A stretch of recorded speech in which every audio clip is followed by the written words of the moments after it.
ఓం నమ శివాయ శ్రీమాత్రే నమ.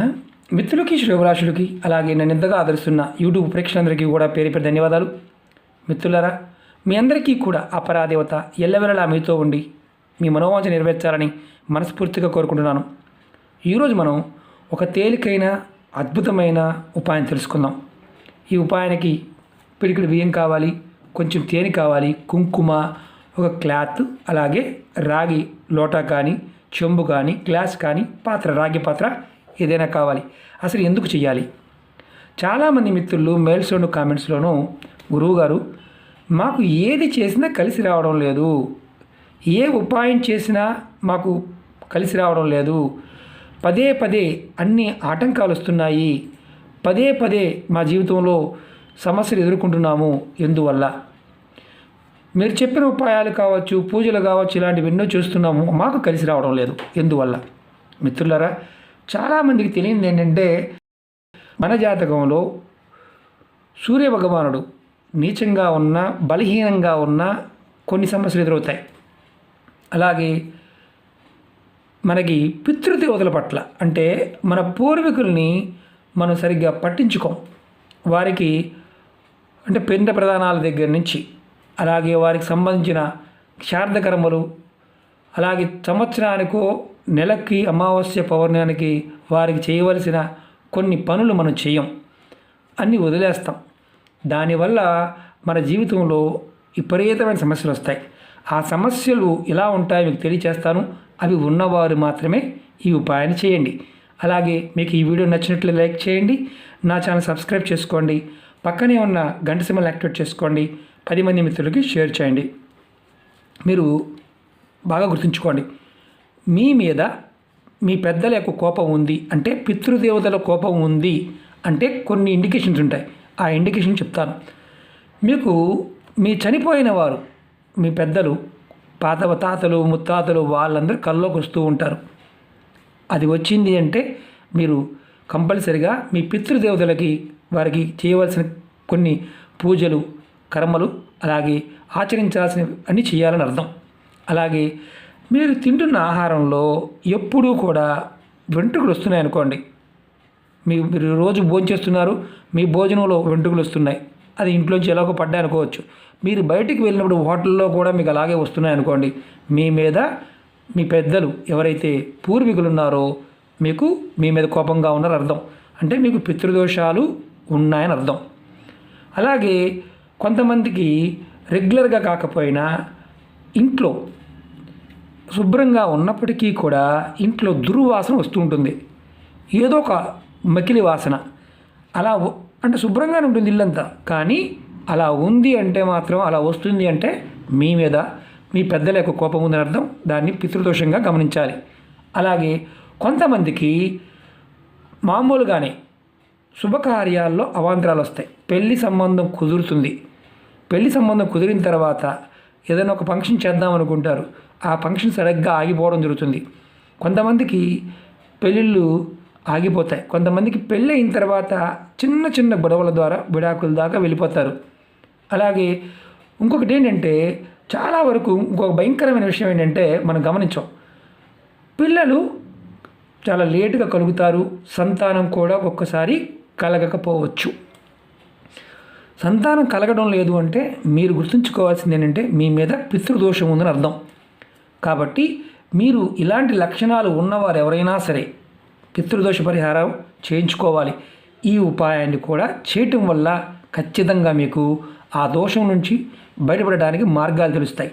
అలాగే సూర్యుడు, మన జాతకంలో కనుక సూర్యుడు బలహీనంగా ఉంటే చేసే వృత్తి వ్యాపారాలు కలిసి రావు, పిల్లలు తల్లిదండ్రుల మాట వినరు, ఎప్పుడు ఏదో ఒక అనారోగ్య సమస్య వెంటాడుతూ ఉంటుంది, విపరీతమైన కోపం, విపరీతమైన అసూయ, ఎదుటివారి మీద ఎప్పుడు అసూయ పడుతూ ఉంటాం, ఎప్పుడు ఏదో ఒక ప్రాపగండ చేస్తూనే ఉంటాం, అంటే ఎదుటివారి మీద మనం కంప్లైంట్ చేస్తూనే ఉంటాం.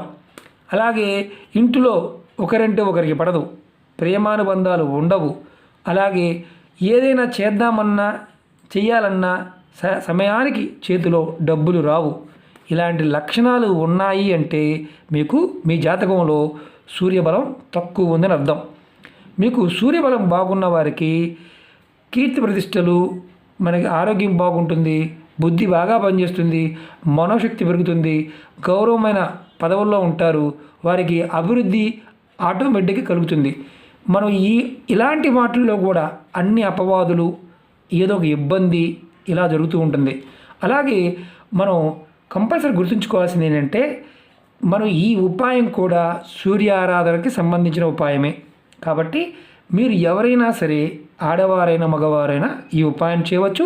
ఎలా చేయాలో చెప్తాను. ఇలాంటి దోషాలు ఉన్నవారు మాత్రమే ఈ పరిహారాన్ని చేయడానికి ప్రయత్నించేయండి. పిడికిడ బియ్యం ఎలా చేయాలో చెప్తాను, జాగ్రత్తగా వినండి. మీరు ఏదైనా ఒక క్లాత్ తీసుకోండి, ఏ కలర్ అయినా పర్వాలేదు. ఒక క్లాత్ తీసుకోండి, దాంట్లో ఒక పిడికిడి బియ్యం తీసుకోండి. ఇది ఏ రోజు చేయాలంటే ఆదివారం నాడు ఉదయం చేయాలి. ఆదివారం ఉదయం 9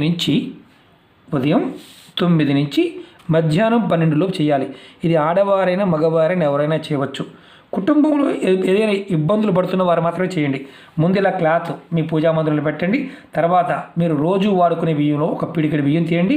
అలాగే కొంచెం కుంకుమని ఈ బియ్యం మీద వేయండి. వేసి చక్కగా దీన్ని మూటగా కట్టండి. మూటగా కట్టి మీరు ఈ మూట మీద ఒక తేనె తీసుకోండి. ఒక తేనె చుక్క మూట మీద వేయండి.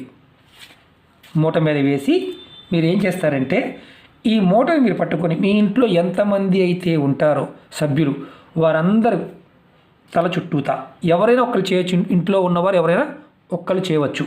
ఇలా తల చుట్టూతా 21 సార్లు సవ్యంగా తిప్పాలి. అలా చేసిన వారు కుటుంబంలో ఎంతమంది అందుబాటులో ఉంటే అంతమందికి, మీ ఇంట్లో ఉన్నవారికి ఇలా తిప్పండి. తిప్పి ఇలా రాగి గ్లాసులో కానీ, చెంబులో కానీ, లోటాలో కానీ, రాగి పాత్రలో ఈ మూటని పెట్టండి. పెట్టి దాని మీద మళ్ళీ ఒక చుక్క తేనె వేయండి. తేనె వేసి ఇది మీరు ఎండలో పెట్టండి, సూర్యుడు తగిలేటట్టుగా పెట్టండి. ఉదయం నుంచి మీరు 12 లోపు చేసి తర్వాత సాయంత్రం 5:45 వరకు బయటే ఉంచండి. 5:45 దాటిన తర్వాత ఈ గ్లాసులో ఉన్నది కానీ, లోటలో ఉన్నది కానీ తీసుకొచ్చి ఇంట్లో పెట్టుకోండి. సోమవారం ఉదయాన్నే ఎవరైతే చేశారో వారు సోమవారం ఉదయాన్నే ఈ మూటని తీసుకొని మీరు స్నానం చేసిన తర్వాత మీ దగ్గరలో ఉన్న శివాలయానికి వెళ్ళండి. అక్కడ పూజారి గారు ఉంటారు. పూజారి గారికి చేతిలో పెట్టి దక్షిణ ఇచ్చి చెప్పండి, ఒక చిన్న ఉపాయం చేశామండి, ఇది బియ్యం ఉన్నాయి దీంట్లో, ఈ మూటని తీసుకోండి అని తీసుకుంటారు. వారు తీసుకోరు అనిపించింది అనుకోండి, దానికి కూడా నేను పరిహారం చెప్తాను. మీరు వారికి దక్షిణ చేతిలో పెట్టి దీనితో పాటు నమస్కారం చేసుకొని, శివుడికి నమస్కారం చేసుకొని వచ్చేయండి. ఇది ఆదివారం నాడు చేయవలసింది. సోమవారం నాడు ఈ మూటని ఇవ్వాలి. ఒకవేళ మీకు అవకాశం లేదు, శివాలయానికి వెళ్ళే అవకాశం లేకపోతే ఈ మూటని మీరు తీసుకువెళ్ళి కాలువలో కానీ, చెరువులో కానీ, నదిలో కానీ, ఎక్కడైనా సరే నీళ్ళల్లో ఈ మూటని ఇలా 2 చేతులు పట్టుకొని మీరు మీ పితృదేవతలు శాంతించాలి. సూర్యభగవానుడు ఏదైతే నా జాతకంలో, నా కుటుంబ సభ్యులు జాతకంలో, నా కుటుంబ పరంగా ఇబ్బందులు లేకుండా ఉండాలని మనసులో తలుచుకొని ఓం నమ శివాయ అని 108 సార్లు మనసులో అనుకొని ఈ మూటని నీళ్ళలో వదిలేయాలి. ఇలా మీరు ఆదివారం చేయవచ్చు. మీకు వీలైతే ప్రతి ఆదివారం చేయవచ్చు. మీకు వీలు కాకపోతే మీకు వీలున్నప్పుడల్లా ఆదివారం చేయవచ్చు. ఇప్పుడు మనం ఈ ఉపాయంలో ఉన్న నియమ నిబంధనలు చెప్పుకుందాం.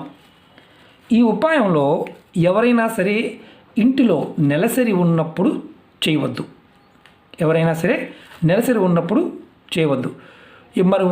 మరి ఎప్పుడు చేయాలి అని మీకు అనుమానం రావచ్చు. అంటే నెలసరి టైంలో కనుక మీరు ఉపాయం చేస్తే మీ కుటుంబ సభ్యులకి ఇబ్బందులు వస్తాయి. అంటే ఇంట్లో ఉన్న చేసేవారికైనా నెలసరి ఉండకూడదు. ఇదొక్కటి మాత్రమే, ఎటువంటి ఆహార నిబంధనలు లేవు. అలాగే కుటుంబ సభ్యుల్లో ఉన్న, అంటే ఆదివారం నాడు ఈ ఉపాయం చేయాలి, మీకు వీలైతేనే చేయాలి. ఆదివారం నాడు మీ ఇంట్లో ఎవరైనా సరే నెలసరి ఉంటే చేయవద్దు. నెక్స్ట్ ఆదివారం ప్రయత్నించేయండి. ఇది మీరు గుర్తుంచుకోవాల్సిన విషయం. రెండోది, ఇది చేసిన తర్వాత మీరు ఏదైతే బ్రాహ్మణుడికి మీరు సమర్పించారు, నదులు సమర్పించిన తర్వాత ఇది చేసినట్టుగా మీ స్నేహితులకి చెప్పకూడదు. ఈ స్నేహితులకి చెప్పకూడదు, నేను ఈ ఉపాయం చేశాను అని చెప్పకూడదు. కానీ మరి వీడియో మీరు షేర్ చేయమన్నారు కదా గురువుగారు, చేయవచ్చు అంటే వీడియో పంపించవచ్చు. కానీ చేసిన రోజు ఆదివారం నాడు, సోమవారం నాడు ఈ ఉపాయం గురించి మీరు ఎవరికి చెప్పవద్దు. ఈ 2 రోజులు తర్వాత రోజుల్లో చెప్పవచ్చు అని అర్థం. ఇది ఆడవారైనా మగవారైనా చేయవచ్చు, అందులో ఎలాంటి ఇబ్బంది లేదు. ఇది చేయటం వల్ల మీకు ఏదైతే సమస్యలు ఉన్నాయో, అంటే పితృదేవతలతో సంబంధించిన ఇబ్బందులు మెల్లమెల్లగా తొలగిపోతాయి. అలాగే జాతకంలో సూర్యబలం అనేది పెరుగుతుంది. మీకు కాలానుగుణంగా ఏదైతే కాలంతో పాటు రావాల్సిన అవకాశాలన్నీ కూడా మీరు అందిపుచ్చుకుంటారు.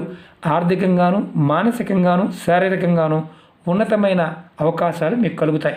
ఈ చిన్న ఉపాయాన్ని ప్రయత్నపూర్వకంగా చేయండి, ఖచ్చితంగా మీకు అద్భుతమైన ఫలితాలు కలుగుతాయి. మిత్రులారా, మీకు ఈ వీడియో నచ్చినట్లు లైక్ చేయండి, నా ఛానల్ సబ్స్క్రైబ్ చేసుకోండి, పక్కనే ఉన్న గంట సింబల్ని యాక్టివేట్ చేసుకోండి, 10 మంది మిత్రులకి షేర్ చేయండి. ఓం నమః శివాయ, శ్రీమాత్రే నమః.